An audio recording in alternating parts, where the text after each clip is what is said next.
Thank you, Vijay. Good morning and also good evening to the audiences. I'm Boy from Beijing Jiao Tong University. Thanks, Vijay, for the invitation. It is my great pleasure to give a welcoming remark today for Professor Molisch's talk. He's an outstanding scholar in the world and also a very good friend of us. Welcome to join the OTFS series organized by IEEE Comstock OTFS Special Interest Group. Although the term OTFS was first introduced in 2017, preliminary research on channel characteristics in the delayed Doppler DD domain can be traced back to 1960s.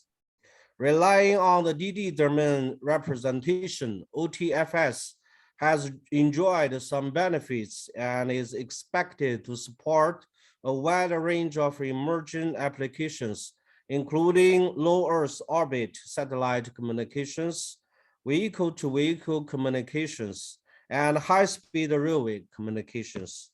In addition, OTFS has provided a novel framework for investigating the interaction between the digital information and the physical propagation environment, which is a key to realize the integrated sensing and communications in 6G. Today, Professor Andreas Molisch from University of Southern California, also my good friend, will share his recent researches on time-invariant double directional channels and their relation to OTFS. Andy is a world-renowned expert in wireless propagation channels, and particularly in wireless channel measurement and modeling for 5G and beyond 5G systems. In this talk, Andy will start out with a review of the fundamentals of OTFS, in particular its interpretation as modulating the delayed Doppler domain, followed by a discussion of channel sounding techniques and measurement results for delayed Doppler angle channels. Discussions about the capability of OTFS to effectively estimate those channels will wrap up this talk. I'm sure you will learn a lot from this impressive talk. Thank you very much. In the following, Vijay will hold this event and the Q&A session. Thank you. Okay, Professor I, thank you so much. Thank you for the introduction. So I think all of you must know Professor Molisch very well. So I will just skip this introduction part. And so Professor Molisch, so you take the control now. Thank you so much. Yes, he's really an outstanding scholar and a very good friend of Chinese people. Thank you. Yeah, thank you very much, Bo, for the really kind introduction. And so it's a great pleasure to be here today and to give this talk. And so thank you also very much for the invitation to give this talk in this group here.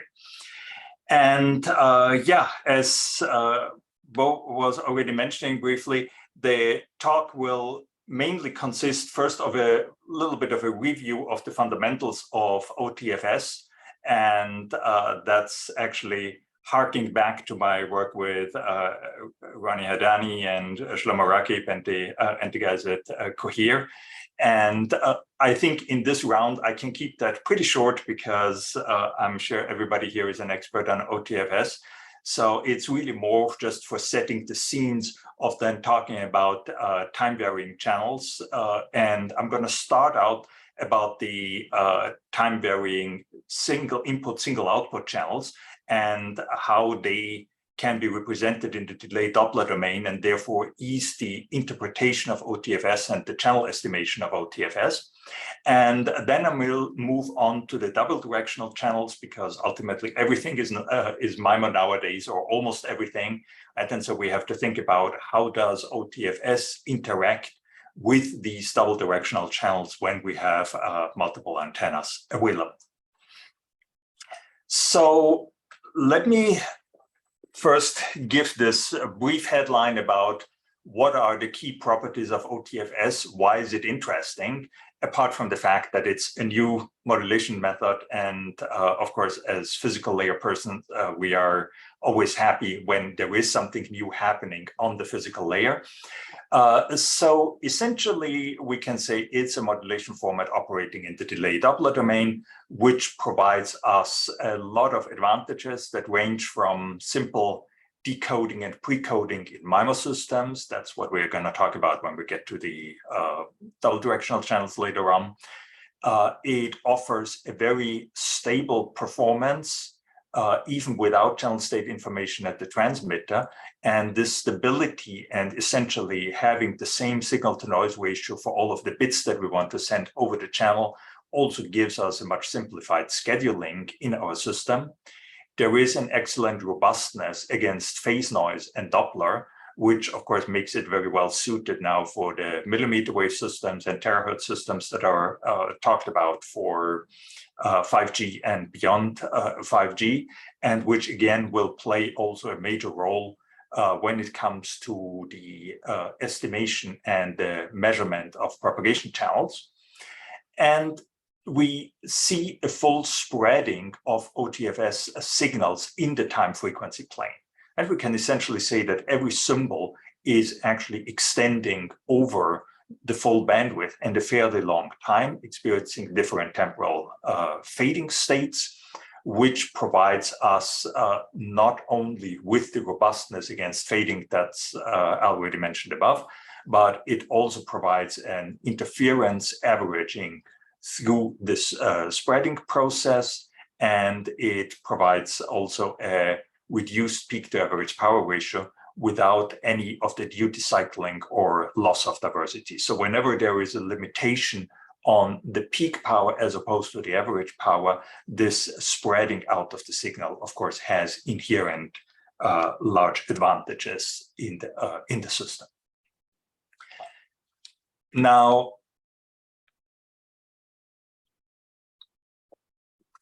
that can be phrased in a different way of what the key attributes are. Of course, on one hand, the diversity. So as I mentioned, even when we're looking sorry, Professor Molisch. So it looks like the slides does not change. It's always on the first slide. Yes. Oh, that is a problem. Yeah. It's good now. Thank you. Can you see the second slide now? Yeah, Yes. yeah. Good. Yes. Thank you. And is it continuing now when I... No, it's still the second page. Still the second slide. Well, it's not ideal, but maybe I'm just gonna do it like this then.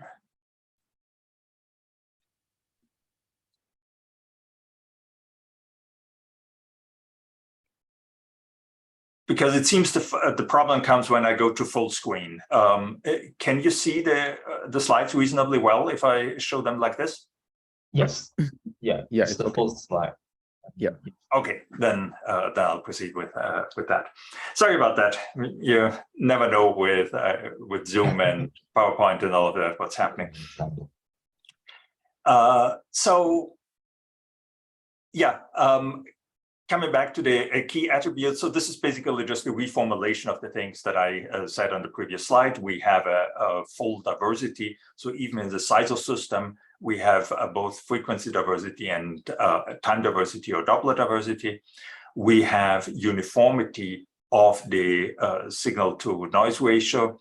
And what's particularly important is that when we're coming to MIMO systems later on, that this uniformity of what every channel sees is going to enable a much easier pre-coding of the systems, of the signals. So basically, instead of what is happening in OFDM, that whenever the channel changes, you have to compute in your pre-coder, that it's actually going to be essentially a single pre-coder that you can use in an OTFS system.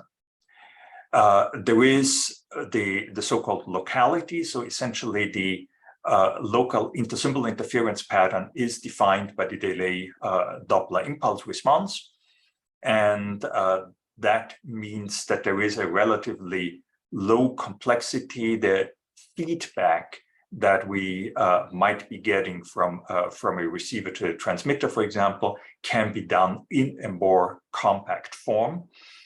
And finally, we have it's easier to get the full rank of a MIMO matrix, again, in a multi-antenna system, and because we have essentially an averaging effect, and the rank deficiency that just occurs because we happen to be in a bad fading situation essentially is not something that would really come to bother us. So from all of these aspects, we can therefore say, well, OTFS really gives us a lot of advantages. Now, of course, there is never only advantages and no drawbacks. And the probably most obvious issue for OTFS is that we need a considerably more complicated equalizer. One of the beauties of OFDM is that we have single tap equalization, and that's really about as simple as equalizer as you can get. With OTFS, we need a more advanced equalizer that furthermore has to work in at least 2 dimensions, so a delay Doppler equalization. So while we have locality of our intersymbol interference, it still means that a symbol that we are sending out in the delay Doppler domain is going to get to experience dispersion in delay and Doppler, and now we need an equalizer to undo that.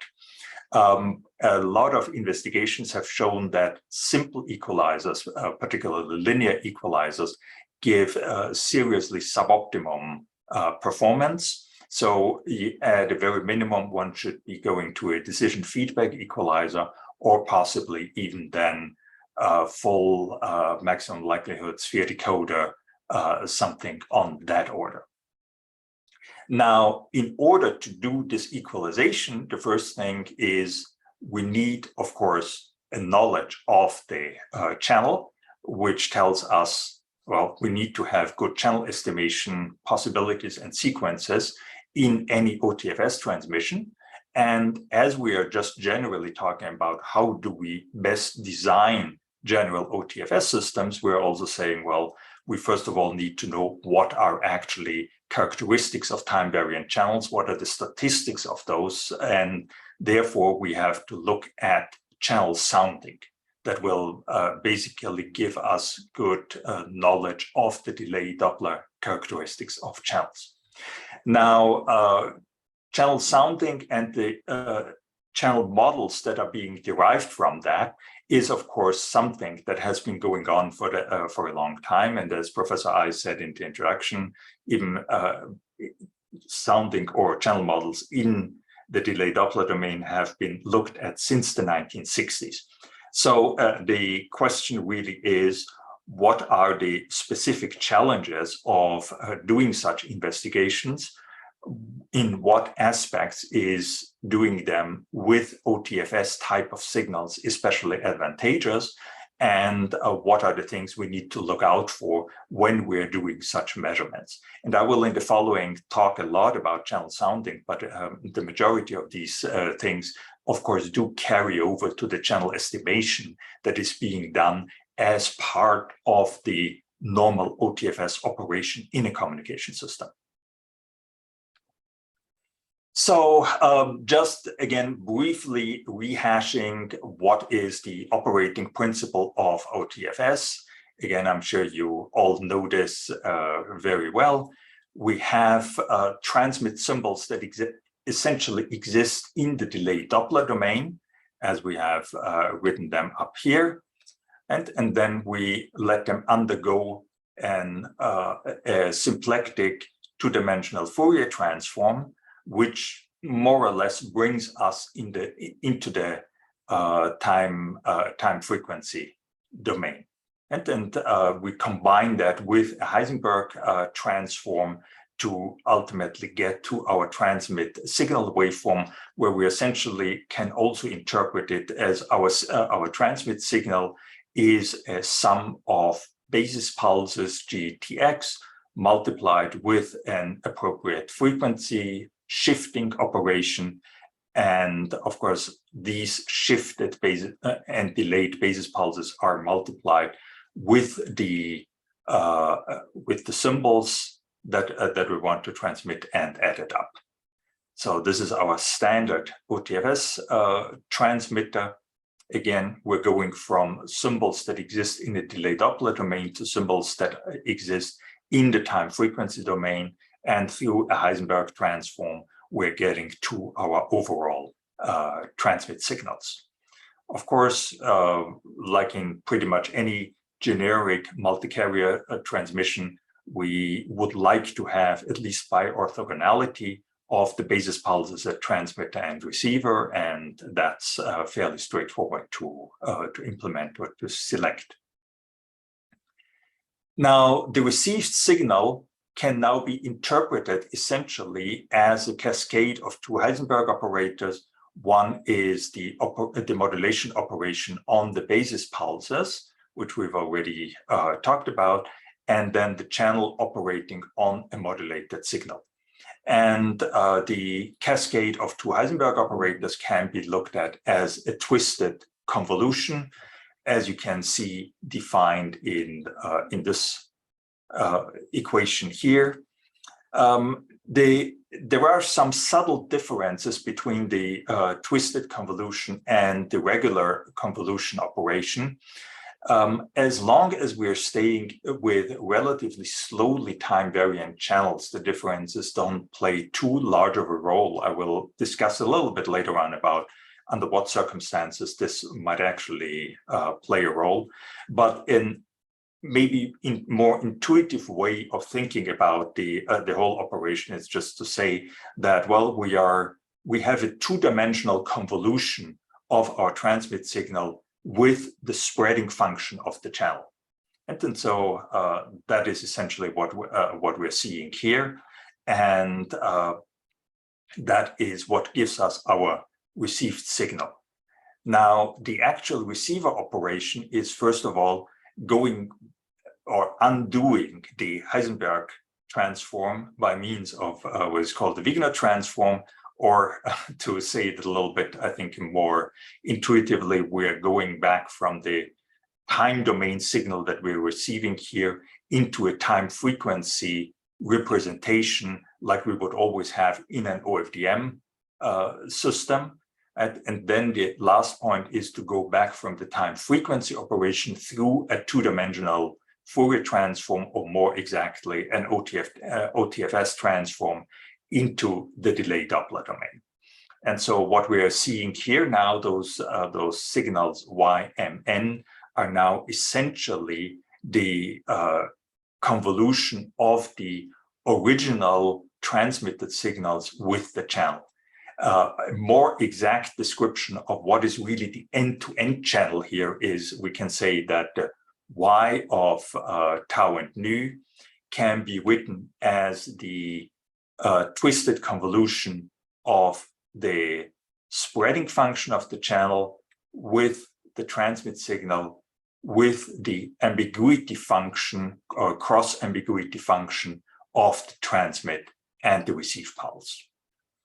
Now, in all of these operations, we have to also foresee a windowing operation, because whenever there is some sort of Fourier transform, two-dimensional Fourier transform involved, we can't have an infinitely long stream of data, but rather we have to chop this into blocks, and the proper selection of the blocks is actually something very important for the channel estimation that I will discuss in detail later on.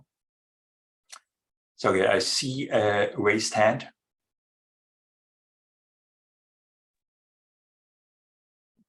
Oh, yes. Hui Yang, do you have any questions to ask? Or you can just simply send a question to me and I'll ask it later. Is that okay?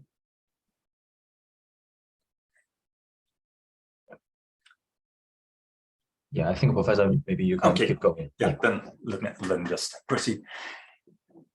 Yeah, so that was really the very brief summary of what is OTFS. And as we are now going more into the interpretation of, or the interaction with the channel, let me maybe do a little bit of a rehashing of what I just said with different words. So the first issue is, well, if we would just design any wireless transmission system from scratch, what is it that we would actually like from the transmit waveform? And that was really the starting point that I think Ronnie and Shlomo had when they were thinking about it, saying we want these things to be invariant under the channel operation. Now, what is the channel actually doing to a signal that you're sending out? Well, it's going to delay it and it's going to Doppler shift it. So we would like to have a pulse, a basis signal that doesn't get distorted when it gets either delayed or Doppler shifted. And interestingly, this is not really fulfilled by normal waveforms, right? When we're looking at at either single carrier or OFDM, in at least one of the dimensions, the fundamental pulse is going to get distorted. So the waveform that is not distorted, almost by definition, is a pulse in the delay Doppler domain. And because any operation, as we said, is going to shift the delay and is going to shift the Doppler under which we are experiencing it. Now, of course, delay Doppler is not really what we are transmitting over the air. We are accustomed to thinking in the time frequency domain. So what are these things in the time frequency domain? Well, they are complex sinusoids. And if we're saying there is no Doppler, so we're looking at a Doppler of 0, then that basically just means we are time invariant and we might have a selectivity over frequency. Or we might have a waveform that is time variant, but not selective over frequency. Or we can have waveforms that are both. But in all of these cases, they are essentially harmonics in the two-dimensional, complex harmonics in a two-dimensional plane. Those are just the reinterpretation of what are different pulses in the delay Doppler domain. And so those are our fundamental waveforms for the modulation of OTFS.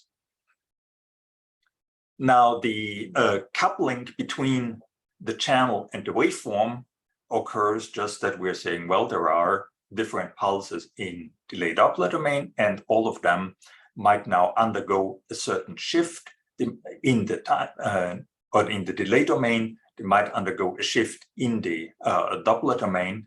But if the impulse response in the delay Doppler domain is relatively sparse, then the amount of dispersion and the amount of equalization that we have to do is consequently also going to be relatively sparse.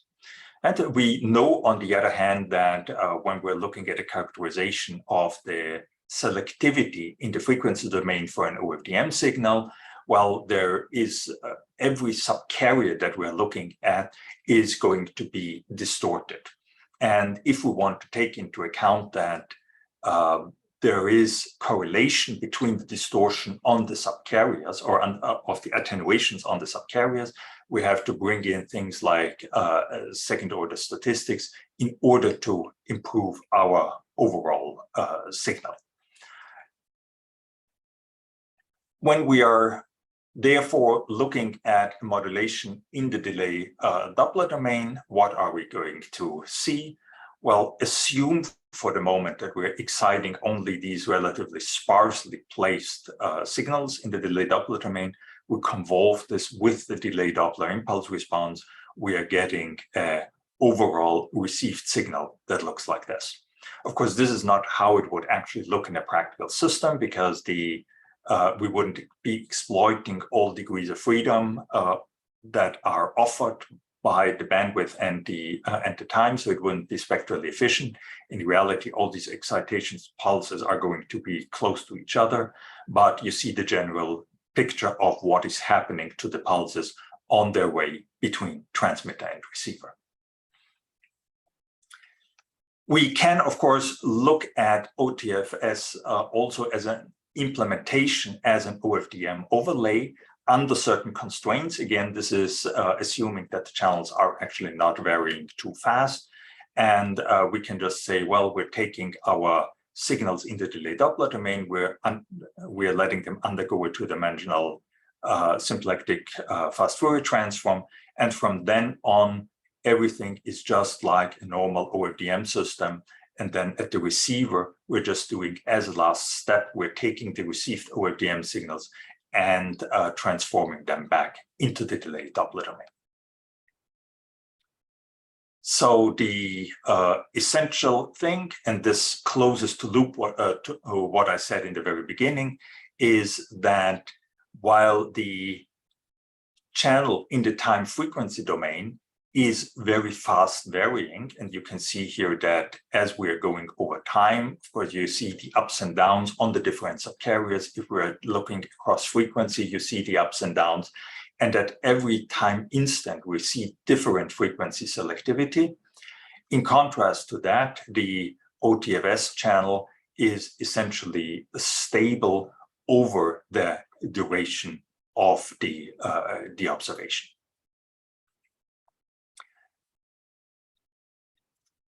I think let me just first go now to the question of time varying channels and how to measure them, and then we'll come back to OTFS MIMO and when we get to the double directional channels. So in connection to what we're saying now about OTFS versus OFDM, we can say that there are, of course, different time varying channel descriptions. And we can describe the channel as is sort of the classical method by the time variant impulse response. And due to movement, the impulse response changes with time, and therefore our input-output relationship can be written down like this. And then because the impulse response has two variables, t and tau, we can do Fourier transformation to each of them, which gets us the time variant transfer function.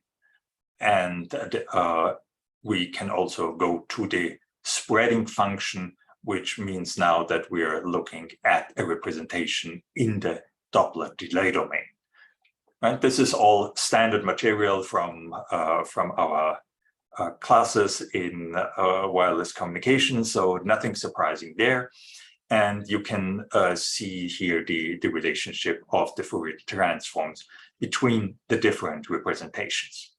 But it is important to keep in mind that these representations are equivalent to each other. And so, of course, when we're doing measurements of our channels, then the way that we measure might have certain practical implications. But ultimately, I can measure a time variant impulse response, and I can always transform it in post-processing to a spreading function and vice versa. So in that sense, the choice of what we measure doesn't matter. But from a practical point of view, the choice of what we measure can play a big role, and there are advantages and disadvantages of the various measurement methods that we have to keep in mind.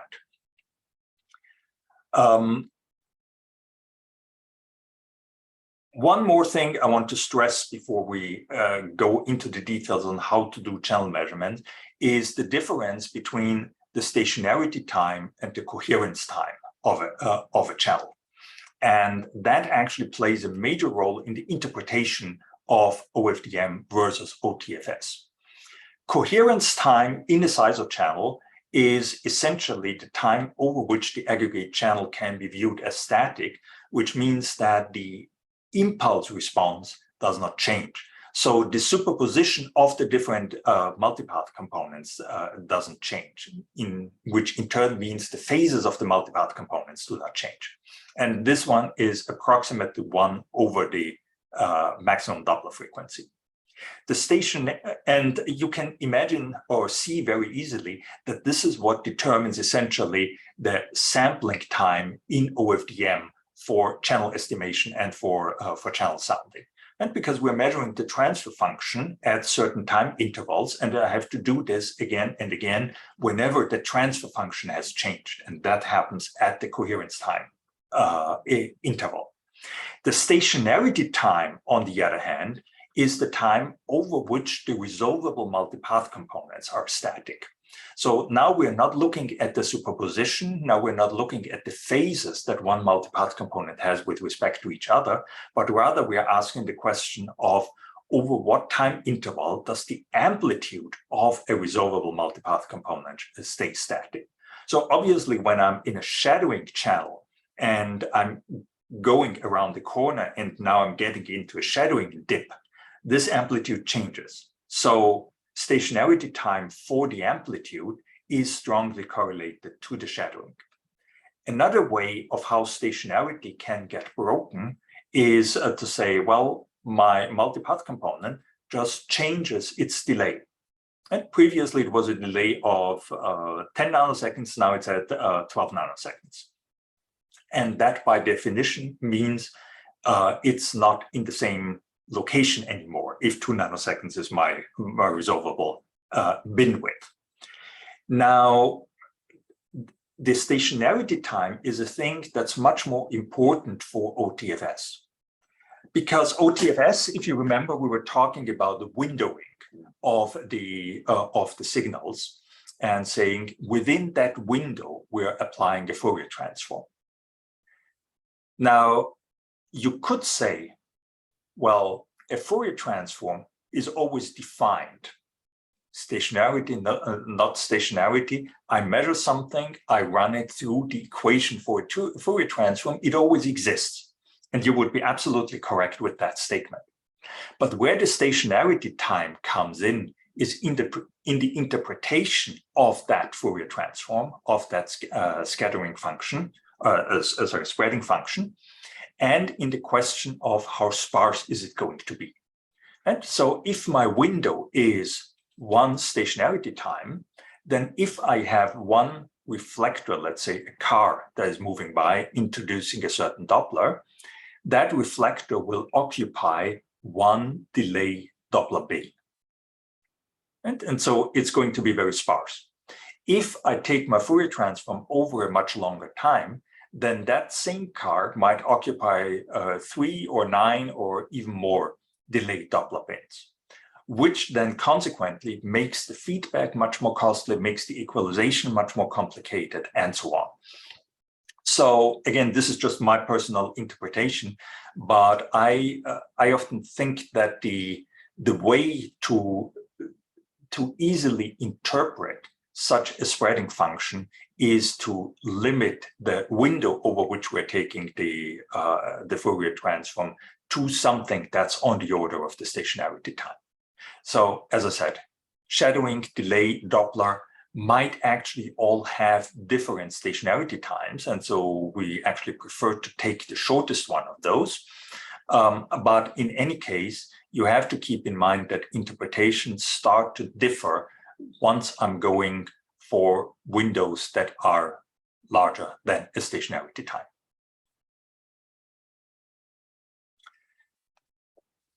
So that was a lot of theory. Now let's jump a little bit into the question of how do we actually measure time varying channels and are there actually particular advantages for one method or another. So the generic channel sounder just says we have a particular transmit waveform, let's just say a set of periodic pulses, which we're then sending through a transmit filter. Let's call the convolution of S tilde and G, our S of T, transmit signal of the sounder. Then it undergoes through the channel and we're receiving our signal, and then we draw whatever conclusions we want from that. And that holds true for essentially any sounder.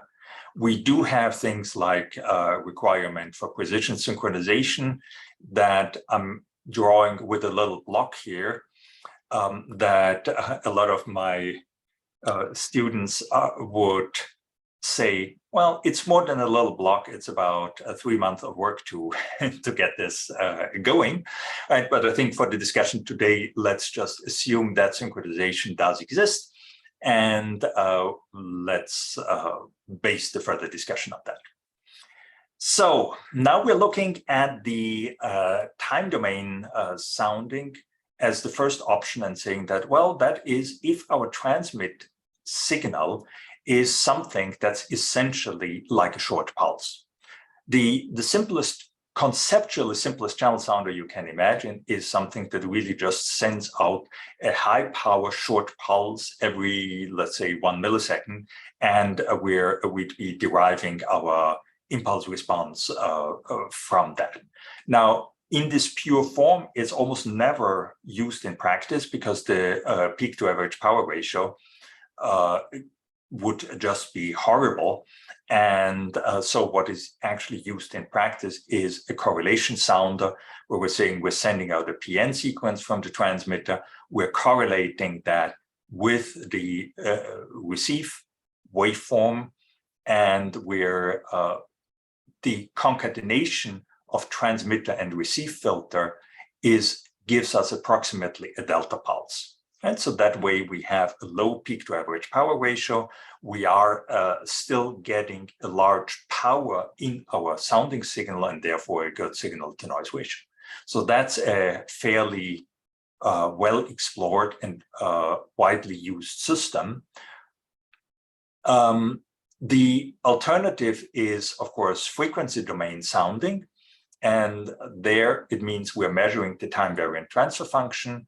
We can say if we're using a vector network analyzer or similar frequency stepping system, we're basically just transmitting a single frequency at one particular time, measuring what is the transfer function. Then we excite a different frequency, measuring the transfer function, and so on. The principle of a chirp is very similar, just that instead of stepping, we're actually continuously sweeping through a frequency.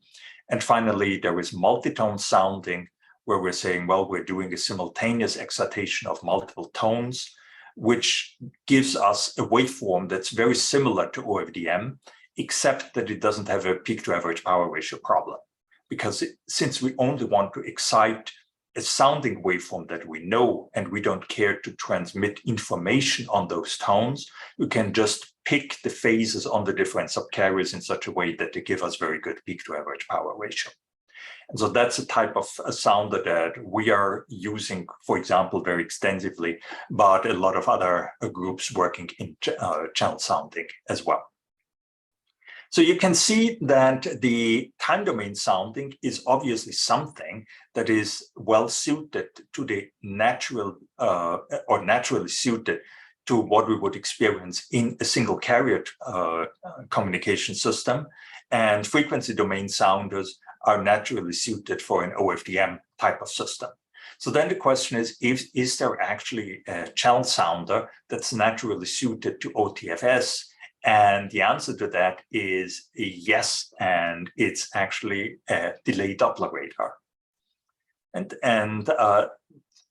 that can be seen, or that connection can be done very easily when you keep in mind that, well, first of all, a channel sounder is really just a bistatic radar. And we have a transmitter and receiver on two different locations, and we want to see what is the channel in between. Now, what we're doing with that signal might be different between a radar and a channel sounder, or the channel estimation of a communication system, but the fundamental operating principles are all the same.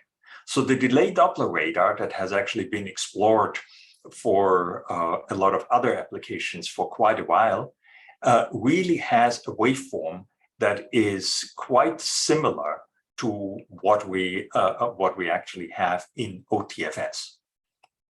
And so it essentially measures the spreading function.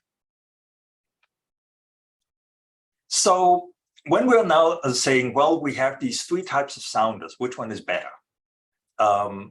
Well, under ideal circumstances, they are all equivalent.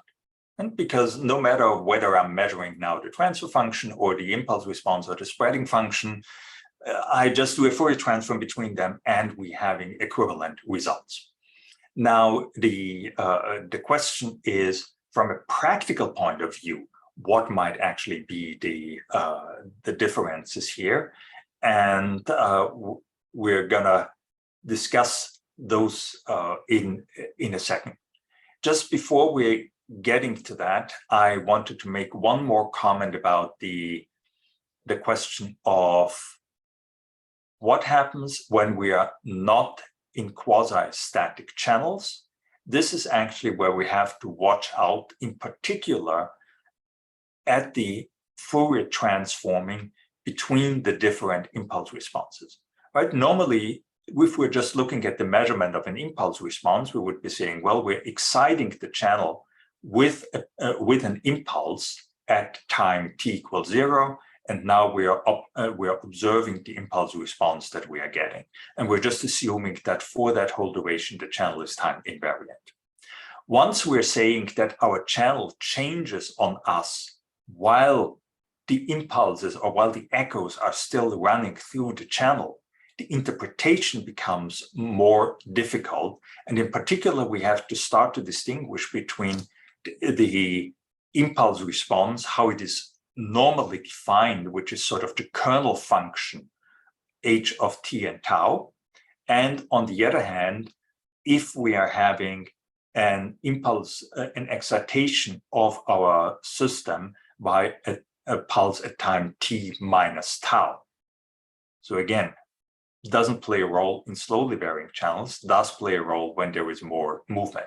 And this is actually connected to the question, at what point do we start to see differences between symplectic and the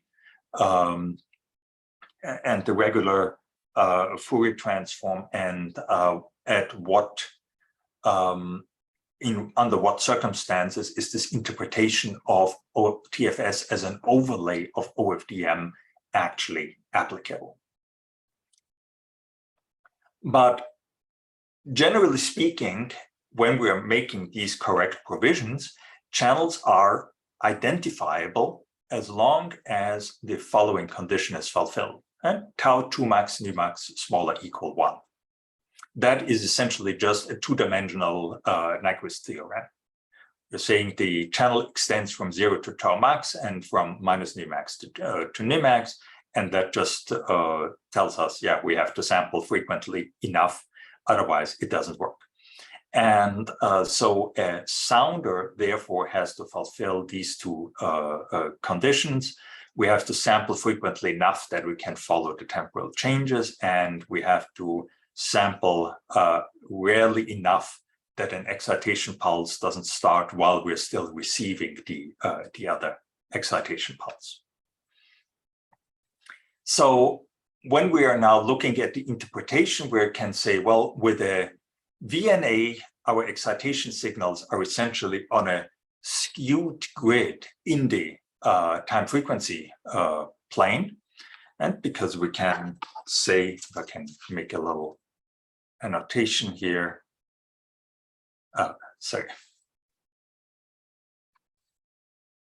time frequency plane, right? And we are exciting our signal, this frequency at this time, this frequency at that time, this frequency at that time, and so on. And then we jump back and we start to remeasure again.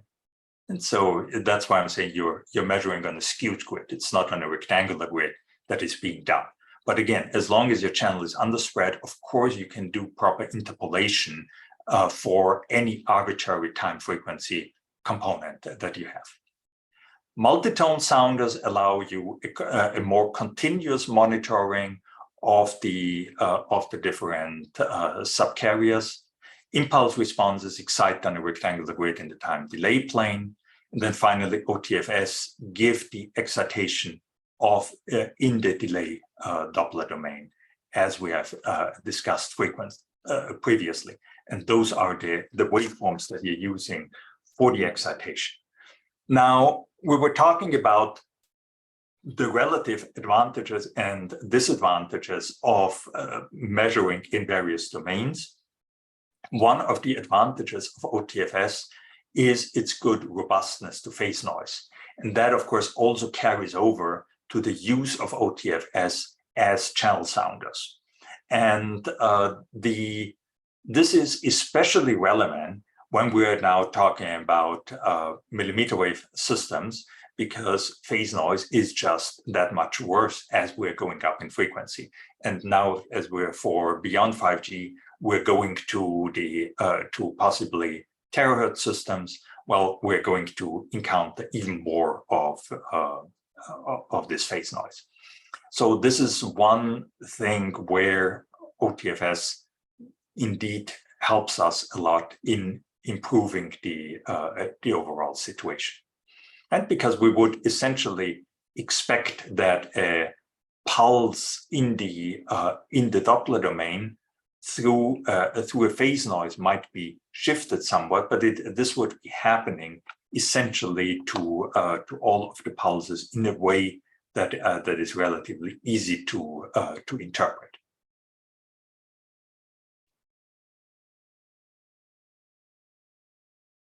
So, sorry, let me just clear the screen here.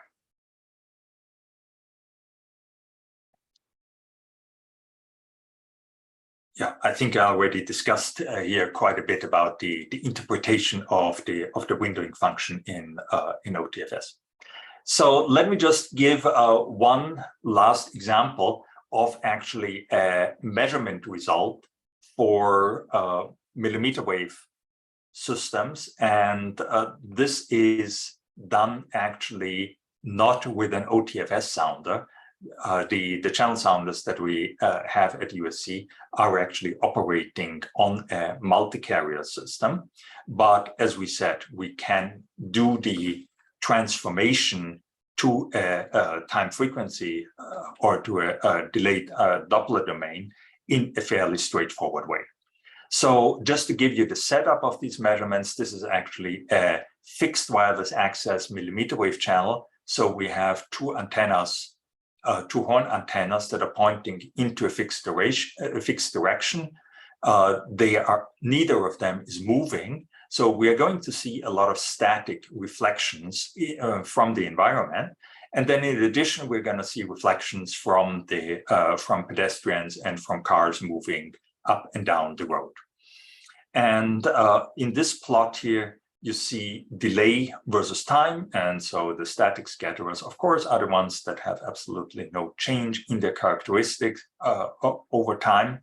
And then you can see here the scatterers that are moving. Here is car number 1, which is first approaching the transmitter and receiver and then going away from it again. And you can see here that probably, at least in the beginning, the Doppler is going to be more or less constant because the slope, the evolution over time is going to be quite similar. Then we're going to see a radical change. And similar things are probably going to happen when we're looking at the pedestrians as they're passing by. Now, very importantly, the delays of those components are changing significantly over a relatively short period of time. Right? And so when I was previously talking about the point that for establishment of the windowing function in OTFS and for the interpretation of the delay Doppler, if we're saying, well, we want to have sparsity in our system, if I define now a window that extends from 0 to 7 seconds, and I say, let me just look at the overall signal. At what delays are we ever observing signals? Well, it would be at any delays between 22 and 100 meters. Because at some point in time, this car is at one of those delays here. Right? So this would be an absolutely non-sparse impulse response. We don't necessarily want that. We don't want that from a channel sounding point of view or channel modeling point of view because it makes the model complicated. We don't really like it for even a communication system because it requires, if there has to be feedback in the system, it requires many more coefficients than if we can actually break this down into saying, well, there are these static scatterers and then there are possibly these moving scatterers that change over time, or at least where we break it down and saying that, well, we have a short window in the time domain in which we have a sparse channel, and then maybe from one window to the next, we can do another feedback that would tell us, well, most of the scatterers are the same, and we're just feeding back the differential that we have in our system. Here is on the right side, you can see the same picture just now interpreted in Doppler versus time. Now, Doppler, of course, being interpreted as the frequency shift that you're experiencing over a short time interval. And if I'm defining Doppler as being within a very large window, then I get different results. And so you can see here that, yes, indeed, over the longest period of time, the Doppler is constant. And as we are approaching the transmit-receiver location, we're seeing these radical changes, and then it would continue from there. Oh, I'm realizing I'm actually running quite a bit late, so let me hurry up and discuss a little bit more about the double directional channel still. So the first thing we have to do when we're dealing with MIMO is setting up a channel model. And as I'm sure you're familiar with, there are two types of channel models. One is the MIMO matrix. So essentially, we're writing into a matrix the transfer function from each transmit to each receive antenna element.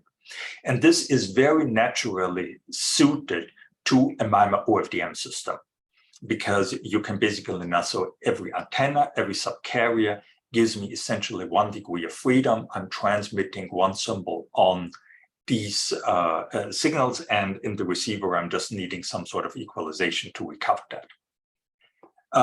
The MIMO matrix channel representation has some drawbacks, in particular that it's actually depending not only on the channel, but also on the antenna characteristics and your array characteristics. So even when you measure a channel and later on you're saying, well, now I want to use a horn antenna instead of a patch antenna in this channel, suddenly you have to redo all your measurements because the channels change, or these matrix elements change as you are moving to a different antenna. In contrast, the double directional propagation channel is a representation purely of the multipath components. And you're essentially just saying at a particular delay, at a particular angle, and possibly at a particular Doppler, these are the amplitudes of the multipath components that we are observing. So this is something I guess you can see inherently. It's a natural fit for MIMO OTFS, because when you're thinking also about, well, we had delay Doppler domain as the natural domain for OTFS. When we're now going to spatial or to MIMO systems, what is the natural domain there? And the natural domain is the angle domain, is the beam domain. And delay, Doppler, angle all fit together as being naturally sparse, because if you encounter a particular scatterer, it will relate a particular direction of departure with a particular direction of arrival. And so the same operation where we said a particular scatterer induces a certain delay, we can now say a particular scatterer will induce a certain change of angle. But it's still a fairly sparse representation. A spatial representation of the signals at the different antenna elements is inherently more similar to what you are getting with different multi-carriers, subcarriers in an OFDM system. So that's sort of the connection that we can see here. I'm not going to go into the special assumptions and generalizations that we have with wavefront curvature and things like that. This is just sort of the general form that we are dealing with. So when we now want to explore this channel and we want to actually measure those characteristics, how can we do that? Well, first of all, this double directional sounding can be done in two ways. One is spatial sampling and one is directional sampling. Right? Again, this is very similar to what we said before. I can sample in delay or I can sample in frequency. Well, spatial locations and directions are Fourier pairs again. So I can say I can sample in one domain with a, for example, linear array at which I measure the incoming signals, or I can sample in the angular domain with a horn antenna or with a phased array that I'm pointing into the different directions and recording the signals. Now, the other big difference now is when we have these arrays, do we measure with a real array or with a multiplexed array? I'm going to disregard the virtual array for the discussion here. Real array meaning we have simultaneous measurements at all of the antenna elements. And I'm now looking just at the receiver, not also at the transmitter, but you can see here very clearly that, well, there is a lot of effort involved in it because we need essentially a full down conversion chain and a full ADC for each of the antenna elements, but we can truly measure simultaneously at all of those antenna elements. On the other hand, a multiplexed array would basically mean we have still different antenna elements for different beams, but now we're using an electronic switch to look at the different antenna elements one after the other. And that reduces the maximum measurable Doppler to a significant degree. And so you can imagine that if we're just scanning through the different antennas, then one full measurement run, if we have n antenna elements, takes n times as long as measuring just at a single antenna. So if I can measure a Doppler of 10 kilohertz with a SISO system and I have 100 antenna elements, then suddenly I can only measure a Doppler of 100 hertz when I'm scanning through the different antenna elements like this. If I also have to scan through different transmit antenna elements, then it becomes even more complicated, and the reduction of the Doppler becomes even more pronounced. Now, there are very interesting ways of getting around this based on irregular sampling. We have done some recent work in that area that could actually help to improve the situation quite a bit.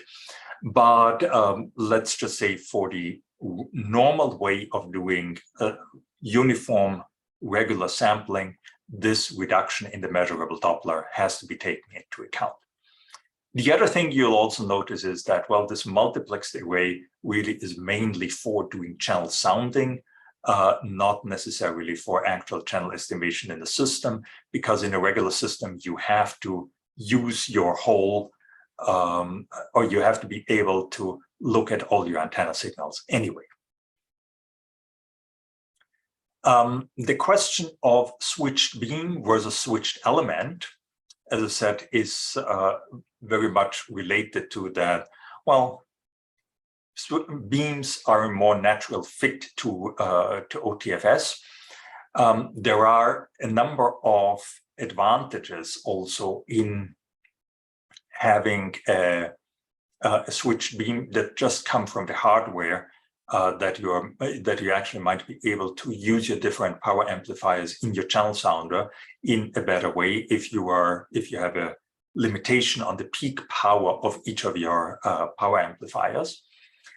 For all of the architectures, a beam-based OTFS waveform can be synthesized in post-processing, even when we have a switched sounder.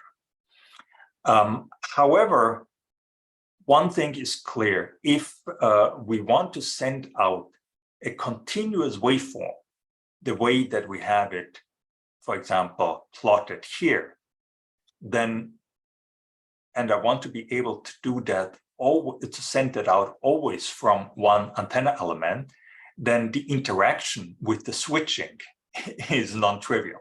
And because if I'm saying, well, I can send this out only now for a particular period of time, then I'll be gone for 10 times as long because I'm switching to the other antenna elements. And then I come back and send another one of those signals. Well, it's inherent that you're sampling in time at pretty large time intervals for this. Right? There is no continuous transmission here. Now, when we're looking at the OTFS waveform a little bit more closely and saying, well, we can say this is basically a time-shifted, phase-modulated pulse train, one could think about, well, are there actually ways of interlacing these pulses in such a way as to enable a beam-based OTFS switched sounder? This is, to my knowledge, an unexplored question. We haven't really looked at it in detail. I wasn't aware of any paper that has looked at it, but I might have overlooked something here. So I would certainly be interested if somebody else has investigated this topic already. But generally speaking, the way that the delay Doppler implementation often works for this beam switch sounder is saying that, well, we still have some form of sampling in the time domain because we're basically switching to one beam, then we're switching to another beam, and so on. You also have to keep in mind that when we're doing beam switching, there are always dead times involved. Right? Depending on the speed of the switch, it might be a couple of hundred nanoseconds, it might be several microseconds, but every switching costs you time and prevents you from measuring while the switch is going from one position to another. So that's a practical aspect that needs to be kept in mind when we're looking at switch beam or switched element sounders. Just to show now here an example where we have time variations when looking at different angles in a MIMO system, so with double directional sounding. This is actually a person walking through a line of sight, and you can see that there are basically variations that as a person is coming along, there are reflections coming off the body of the person walking through. Then they might actually be blocking the line of sight path. So this is going to be a different way of breaking the stationarity at the time. And then there will again be reflections from other locations as well. What's not shown here in this picture is that, of course, the delays where these echoes are coming from are also changing at that time. So it's really becomes a 3- or 4-dimensional space in which the reflectors are non-stationary anymore and really changing the characteristics of the multipath components. Yeah, with that, I'm already way over time, so let me come to the summary and conclusions. So first of all, OTFS is a very promising waveform for beyond 5G. It has a robust performance. Measurements of the time-varying channels can be done by different principles, but the OTFS waveform is actually a very nice candidate or very, very useful for doing these types of measurements. We just have to be careful both in the selection of the sound type and the interpretation of the data. When we're looking at OTFS for MIMO, then of course the interaction with the double directional time-varying channels are becoming relevant, but that's also what's especially hard to measure. And switched arrays are one way of helping with the channel measurements, but they do increase the challenges of the Doppler. And what I even haven't mentioned here is the demand on the bus of the backplane of a channel sounder are really getting almost out of hand, as we've found out the hard way.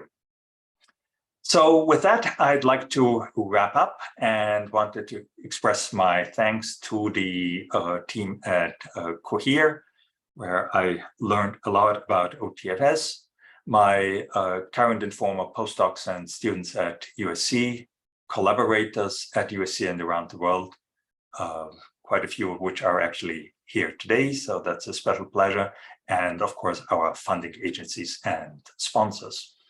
And if you want to look more at our papers, you can actually find them all here, including the PDFs and the preprints, and we have a little menu where you can select the particular topics that you are most interested in. So please feel free to look at our website and have a look and explore this more. And of course, I'll be happy to answer questions now. If you have questions later on, feel free to drop me an email. And with that, I'm at the end of the talk.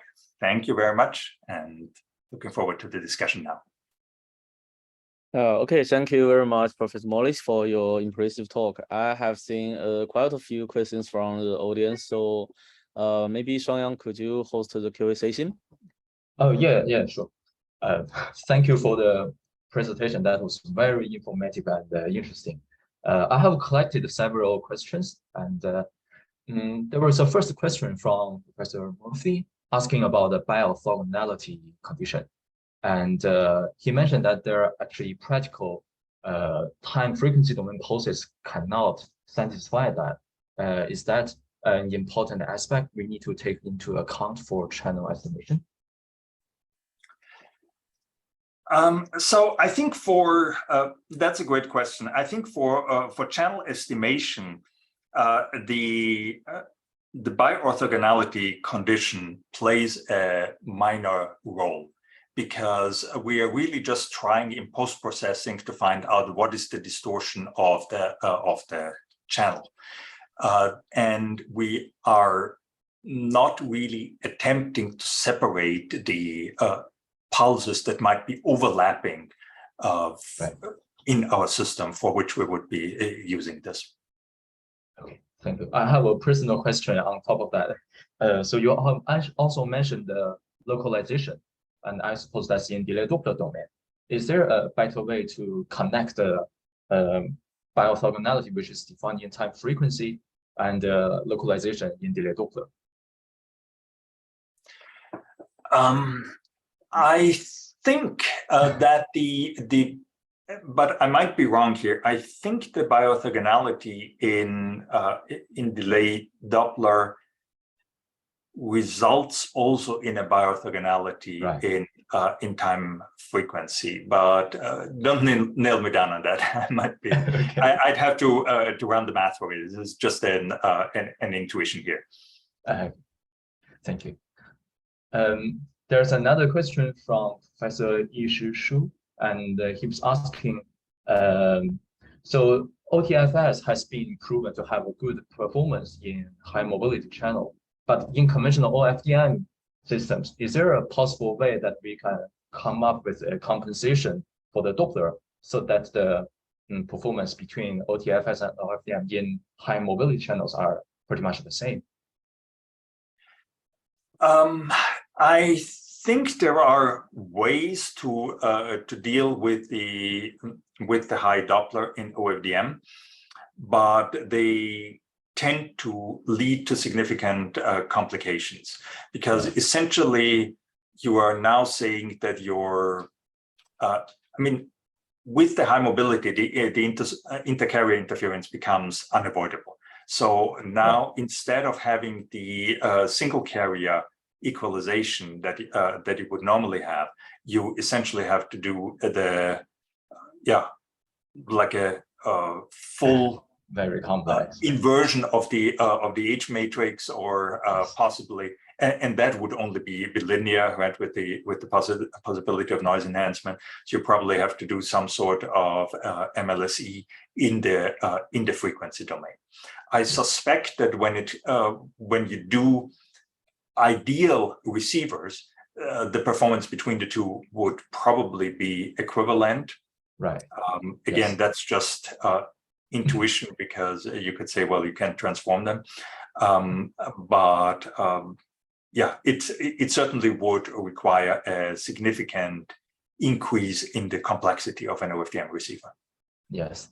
On top of that question, what if the delay Doppler domain actually doing as you mentioned, the two-dimensional Fourier transform, but what if the resources in time and frequency is not that sufficient?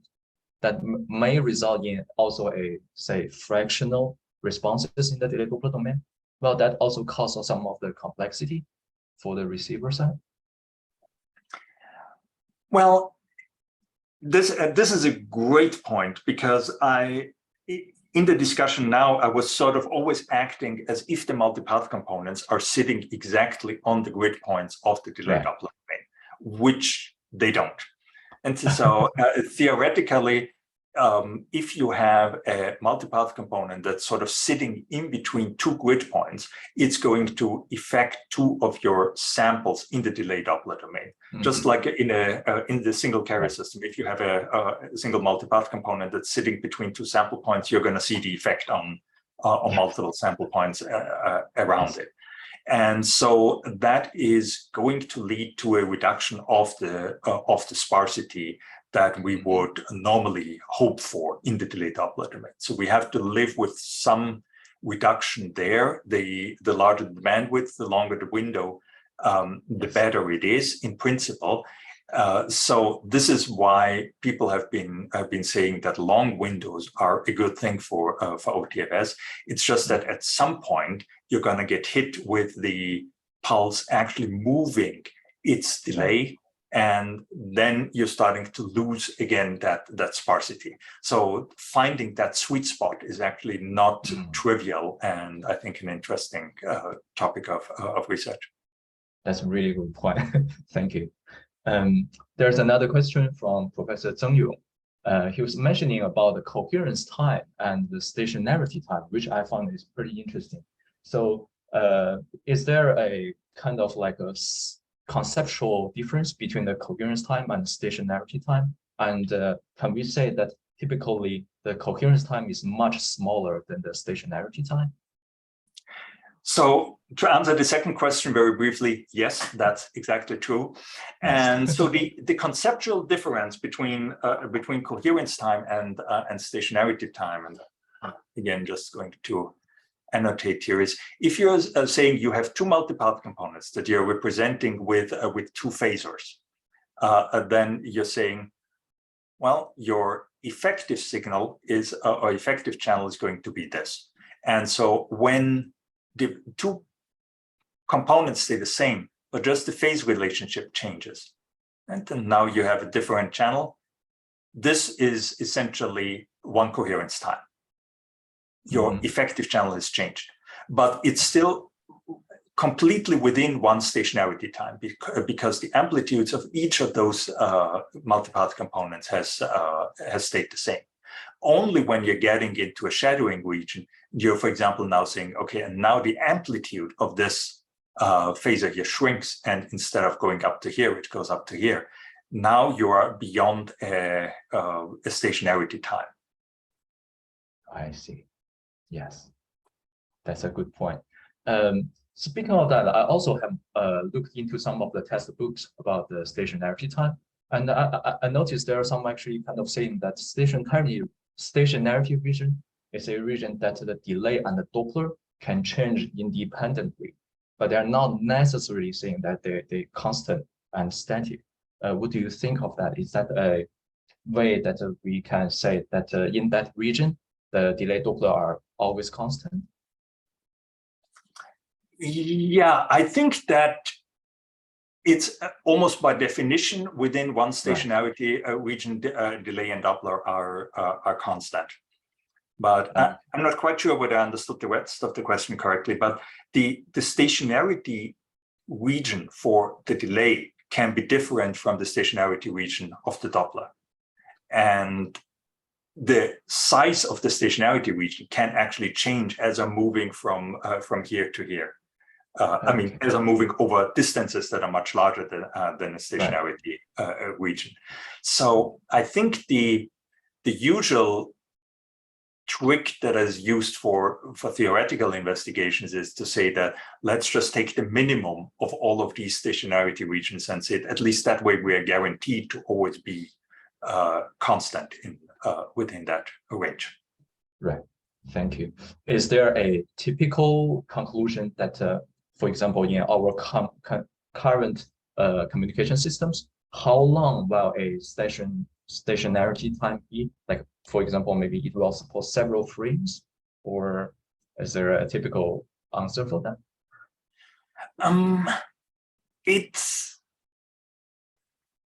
it's very difficult to nail it down.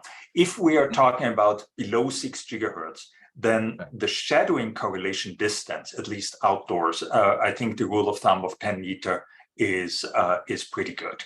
The problem is that for the stationarity distance of the Doppler, you are very dependent on how close is the car.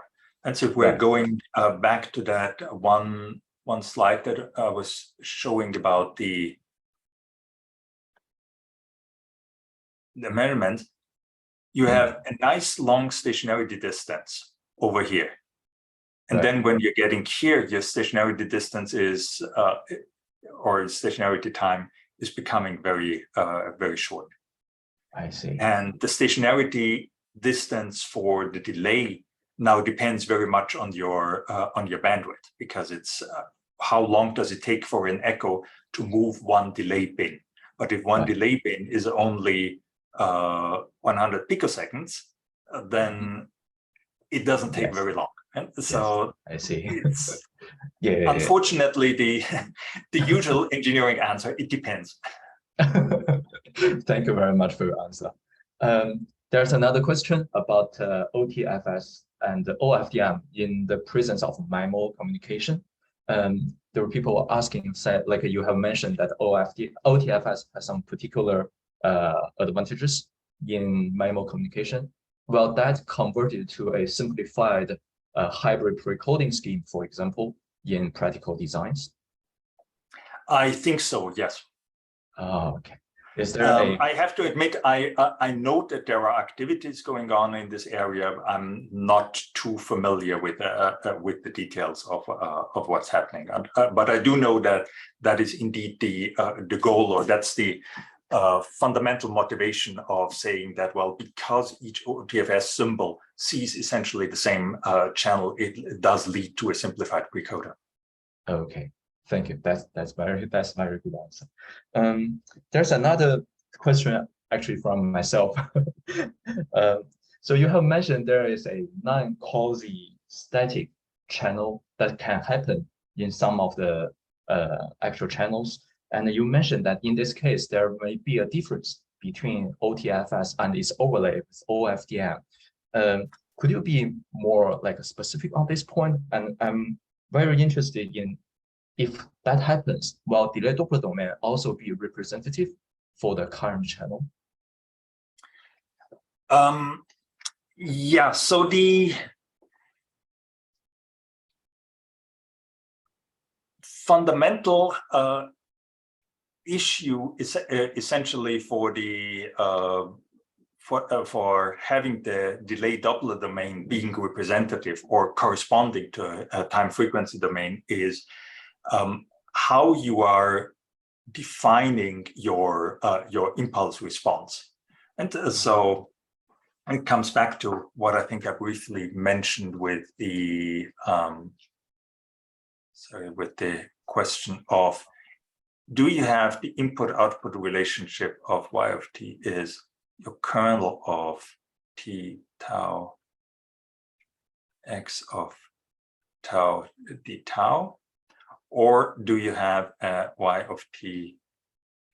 And and so I think a lot of people are writing this basically as h of t.